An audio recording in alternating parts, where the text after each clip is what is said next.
সে রাতে দুজনের সাথে ভয়ঙ্কর রকমের একটা ঘটনা ঘটে। সে রাতে শাহাদাত নিজের রুমে ঘুমিয়েছিল। হঠাৎ শাহাদাতের ঘুম ভেঙে যায় একটা ফিসফিস আওয়াজে। মনে হচ্ছে কেউ কানের কাছে এসে ভয়ঙ্কর কণ্ঠে বলছে, কিরে, আমার মাথা কাটলি কেন? আমার মাথা আমাকে ফিরিয়ে দে। কথাটা শুনে চমকে ওঠে। নিজের বিছানায় উঠে বসলেন শাহাদাত।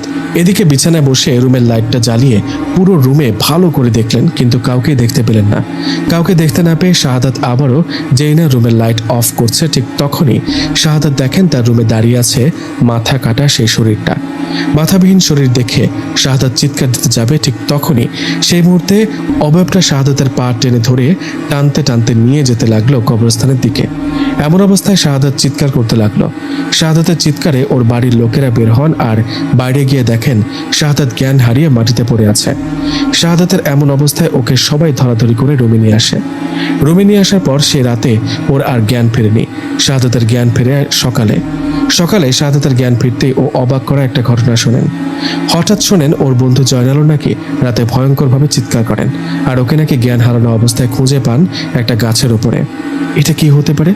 দুজনে একই রাতে ভয় পাওয়ার কারণটা কি?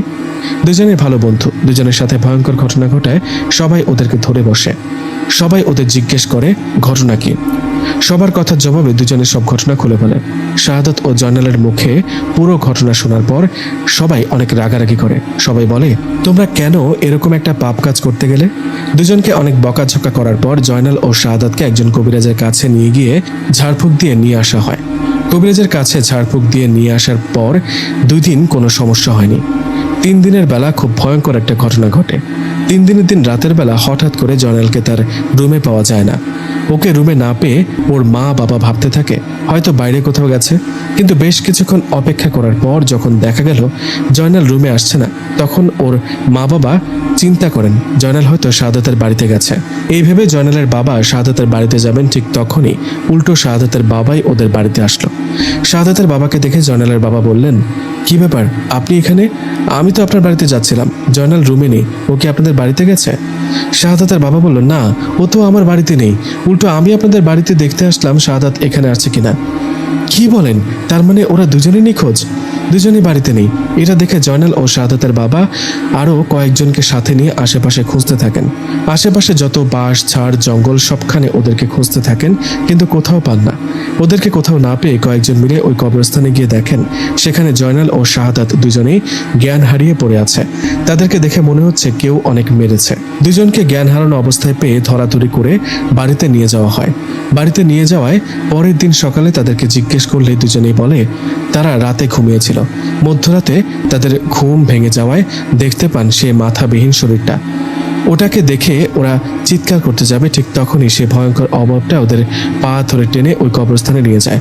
দুজনের সাথে একই রকম ঘটনা ঘটেছে, একই সময়ে, তাও আলাদা আলাদা। শাহাদাত ও জয়নালের মুখে এসব বর্ণনা শুনে 2 পরিবারের লোকেরা ঠিক করে, না, এভাবে থাকা ঠিক হবে না। এইভাবে জয়নাল ও শাহাদাতের বাবা দুজনের নাম করা একজন বড় হুজুরকে তাদের বাড়িতে নিয়ে আসে। হুজুরকে নিয়ে এসে শাহাদাত ও জয়নালের সাথে ঘটে যাওয়া সমস্ত ঘটনা খুলে বলে তাদেরকে। সমস্ত ঘটনা শুনে হুজুর জয়নাল ও শাহাদাতকে সামনে বসিয়ে রুকিয়া করেন। হুজুর সেই জিনটাকে হাজির করেন। সেই জিনটা শাহাদাত ও জয়নালের সাথে ভয়ঙ্কর ঘটনা ঘটাচ্ছে। যাই হোক, জিনটাকে হাজির করানোর পর সেই জিনটা ভদ্রভাবে হুজুরকে বলেন, আসসালামু আলাইকুম হুজুর, আমাকে কেন ডাকা হলো? হুজুর বললেন, সেটা তো আপনি জানেন, আপনি এই ছেলে দুটোর পেছনে কেন লেগেছেন আর এদের সাথে কেনই বা ভয়ঙ্কর ঘটনা ঘটাচ্ছেন। হুজুরের কথা শুনে সেই জিনটা বলল, হুজুর, আপনি কাদের বিষয়ে কথা বলছেন? ওরা দুজনে যে পাপ করেছে এটা থেকে ওরা মুক্তি পাবে কিভাবে? কবিরাজি শিখতে গিয়ে কতই না পাপ একটা কাজ করতে গিয়েছিল। হুজুর, আমি একজন মুসলিম জিন, আমি ওই কবরস্থানের পাশেই থাকি। অনেক বছর ধরে আমি সেখানে। আমি যখন প্রথম দিন দেখলাম এরা দুজনেই সেই কবরস্থানের কাছে গেছে লাশের মাথা কেটে নিয়ে আসতে, সেদিন আমি ওদেরকে শেয়াল রূপে ভয় দেখিয়েছি যেন ওরা ভয় পায় আর এমন কাজ না করে, কিন্তু এরা সেটা করলো না। এতটা ভয় পাবার পরেও পরের দিন অন্য একটা কবরস্থানে যায়। এদের প্রতি আমি নজর রেখেছিলাম। প্রথম রাতের মতো দ্বিতীয় রাতেও একই ভুল করতে আসলে আমি ভয়ঙ্কর রূপে ওদের সামনে আসি আর ভয় দেখাতে থাকি। হুজুর, আপনি চলে যান, আমি এদেরকে তিলে তিলে ভয় দেখিয়ে কষ্ট দিয়ে মেরে ফেলবো। এরা কেন এরকম পাপ কাজে লিপ্ত হতে গেল? জিনটার মুখে কথাগুলো শুনে সবাই অবাক।